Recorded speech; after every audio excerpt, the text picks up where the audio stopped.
Hi friends, before you trust your blood pressure, I want to show you something. This is my friend's actual morning reading. She felt completely normal, no headache, no dizziness, no tightness in her chest, nothing that would signal danger, yet the number was high enough to quietly damage her arteries, her brain, and her kidneys for years without her even realizing it. And here's what surprised her the most: after doing just one simple thing at home, something anyone can do, her top number dropped by 40 points.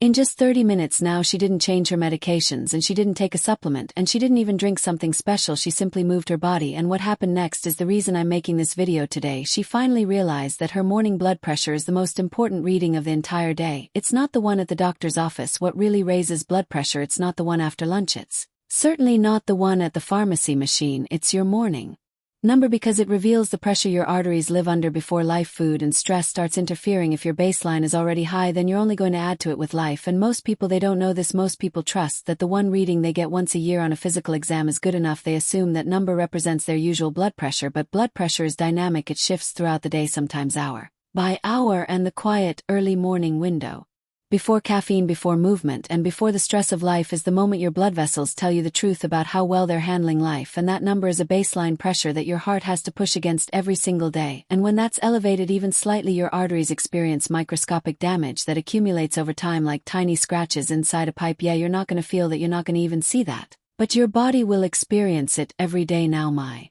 friend only discovered this after a very scary morning. One day she woke up with a pounding headache. I'm talking about the kind where it feels like there is a heartbeat inside your skull, you know, a deep throbbing and unignorable headache. Salt versus sugar. And she tried to tell herself, nah, it was just stress, or maybe some dehydration, or maybe she slept wrong, but something in her gut told her that it wasn't normal. So she took her blood pressure at home, and the number flashed so high that she panicked. She grabbed her purse, and then she drove herself to the emergency room. And even in the she kept telling the nurse, I felt totally okay yesterday. And that's exactly the point. High blood pressure rarely gives warnings. It quietly builds up until one day your body just hits that limit. So after that scare, she became committed to understanding her numbers. She bought a new blood pressure cuff, and she began tracking her readings morning, lunch, and evening. And that's when she noticed something she had never considered. Her early morning blood pressure was consistently higher than her afternoon blood pressure, and sometimes by a lot. The more she understood how her body behaved, eating out raised her next morning blood pressure, not sleeping well raised her morning blood pressure, and stress from work, from life, it would raise her morning blood pressure, and of course drinking alcohol raised the morning blood pressure. And then she realized that when she didn't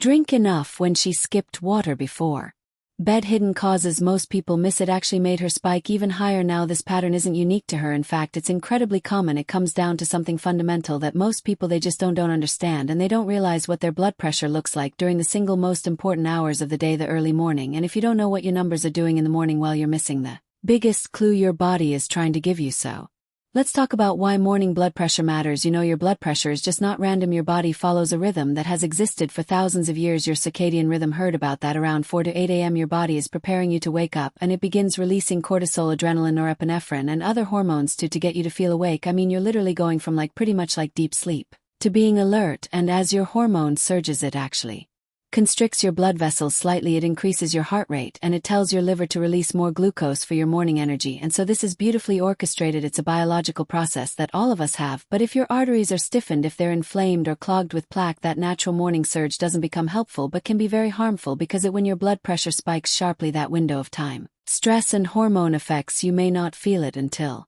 it's too late. You know, you might feel a little tired or anxious or hungry, but honestly most people feel nothing at all. And this is why heart attacks, strokes, and arrhythmias occur quite often in the morning. It's not because the mornings are inherently dangerous, but it's because your vascular system is worn out and is under the highest pressure load at that time. Imagine yourself squeezing a garden hose with water pressure turned up. If the hose is flexible and new, well, it handles the pressure just fine, but if the hose is old, stiff, cracked, or weakened, it's more likely to break and squirt water. That's exactly what happens to arteries under pressure. And if that artery is in your brain, you get a stroke. Now let's connect this to your real life. Have you ever noticed that on mornings when you wake up rushed late for a meeting, maybe your alarm didn't go off, or your kids need help to get ready for school, you feel your heart pounding, right? Maybe you feel warm, flustered, irritable, or anxious even though nothing really bad has happened. That's your sympathetic nervous system kicking in. And if you take your blood pressure at that time, you may find that it's going to be more elevated, and you will get to see the consequences in real time. There's actually a simple technique: kidney function and pressure control. I teach all my patients, and when they wake up, I tell them not to jump out of bed.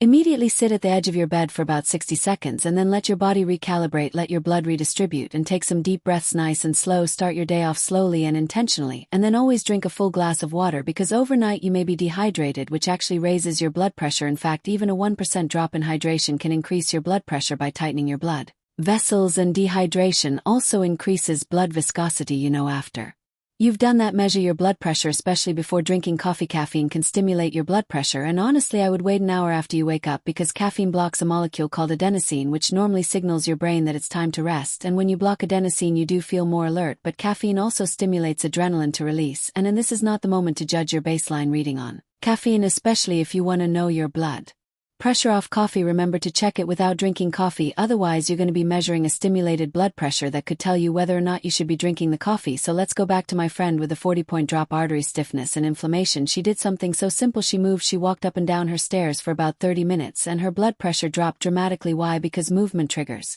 nitric oxide release in your blood vessels. Nitric oxide relaxes and widens your arteries, reducing pressure. Think about it like widening a road. The more room means you have less congestion, and the same applies to your arteries. When you move your muscles, especially your legs, they act like a pump that pushes blood back to your heart. This way your heart doesn't have to work as hard and your blood pressure can calm down. Most people underestimate the power of gentle movement. They think they need to do intense workouts, heavy weights, and cardio machines to make a difference in their blood pressure, but the truth is that consistent light, everyday movements, walk, stair climbing, stretching, light yoga can have one of the most profound impacts on your blood pressure. But her story didn't end there. As she tracked her readings over weeks, she noticed a pattern she never expected. Eating out raised her blood pressure the next morning, and that happened every time, even when she thought she was ordering something healthy. And this is simply because restaurant food, even the salads, they're loaded with salt, with oil, with high-calorie flavor enhancers, and the sodium content in a single restaurant meal can exceed 15 milligrams without you even realizing it. Foods that lower blood pressure, and when your body gets overloaded with sodium, it retains water, your blood vessels tighten, and your blood pressure rises, especially the next morning. This is why I always tell people, if you're trying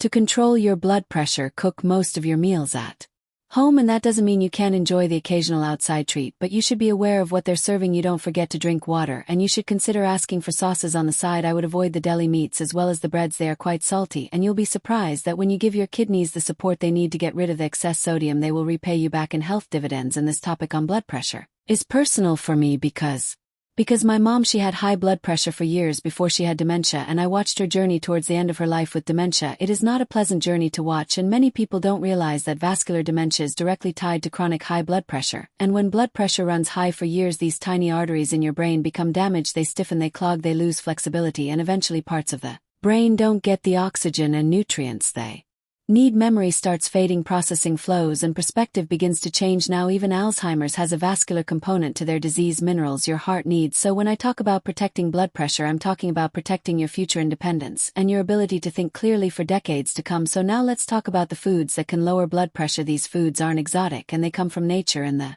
first food that far too many people don't eat is flax seeds. Flax seeds, especially ground up, have been shown to lower blood pressure as effectively as some medications. Now they do contain lignans, omega-3 fatty acids, and fiber, all of which help to reduce inflammation, improve arterial function and elasticity in the blood vessels. I personally will add my ground flax seeds to oatmeal, to smoothies, and even to soups. It is one of the simplest daily habits you can adapt. Hi friends, I am so thrilled that you want to take charge of your health and take charge of your food. Now I know nutrition can be complex, but it doesn't have to be, and I'm here to support you in this lifelong journey. So if you point your camera app to this QR code, it'll take you to a link for a free handout that I created just for you. And if you like it, if you want to see other handouts, please go to the link in my show notes, and then you can leave me your feedback on what I could do to help you in your journey. Okay, hydration and blood volume. Back to the video now. Next is arugula.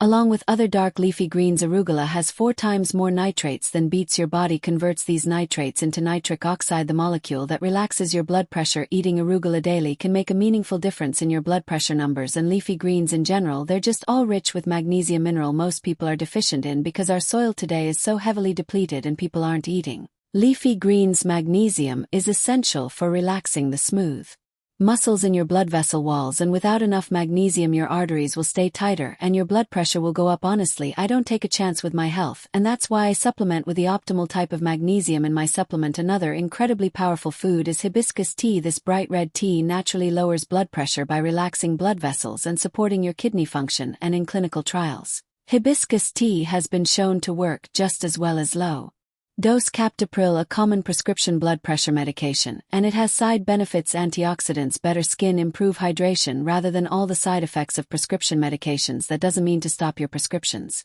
You really should be working with your own medical doctor before I show you how to measure your blood pressure. Daily habits that raise pressure correctly. We do need to talk about sodium. Sodium is the #1 dietary driver of high blood pressure. It's not sugar, folks, and it's not your fat, it's sodium, and Americans consume far more sodium than they actually need, and mostly from prepackaged foods, from restaurant meals, deli meats, breads, cheeses, soups, and condiments. Now you could avoid salt shaker completely and still overconsume sodium every day because of the foods that you eat. And if you want to lower your blood pressure naturally, sodium awareness has to become a part of your daily habits. And in fact, a good rule of thumb is to get a 5-to-1 ratio in sodium to calories. So this means a food with 100 calories should have less than 200 milligrams of sodium, and of course the best options has a less than 150 milligrams, and you definitely shouldn't be avoiding foods where sodium exceeds calories, and this rule is a place to start to prevent over-consuming hidden sodium. Now keep in mind that if you are on high blood pressure medications and follow your doctor's instructions, medications absolutely work and often save lives, but they are not the cure. They are a tool, and they lower blood pressure by targeting specific pathways, maybe calcium channels or ACE receptors, how to normalize BP naturally, or beta receptors or diuretics that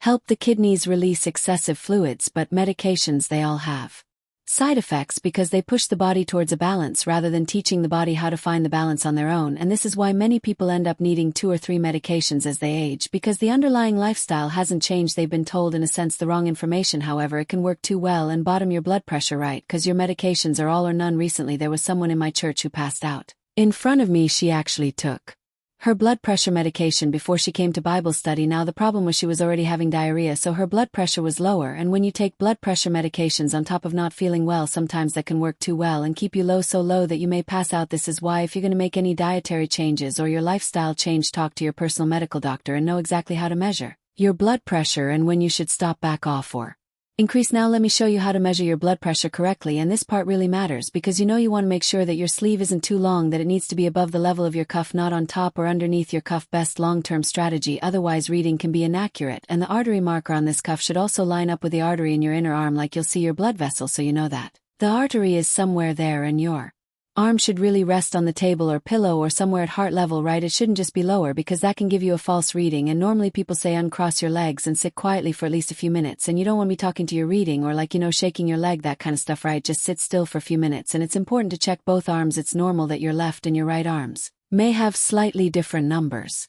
What matters is that you know what your numbers are at baseline so that you can track your changes over time. So this is my blood pressure meter, and if you notice, all blood pressure cuffs, they have a mark where to line that up with your artery, and it's usually in the middle of your arm. When you seal the cuff, it should be snug. If it's not snug, then it's not going to take an accurate reading, so it can't be loose. There should be no clothing underneath the cuff, right? And then I'm going to rest it right here on top of my meter because it's about heart level, and then I'm going to press start. Okay, so my blood pressure is 92/66 and 71. Final tips, and I've checked my blood pressure quite a few times with you folks because I know it's low. It's usually in the 90s. One time I had barely below 90, and that's my normal blood pressure because I exercise just about every day and I'm a very active person. I keep my diet low in salt, but I don't feel bad for having this blood pressure. However, if you're not used to having a low blood pressure and you get abnormally low number like under 100, you should really talk to your doctor to make sure that your medications aren't too strong for you, or that maybe you're dehydrated, or if something is changing in your life, maybe you're having diarrhea or throwing up. Those are all warrant a conversation with your own personal medical doctor, so be sure to do that if you want to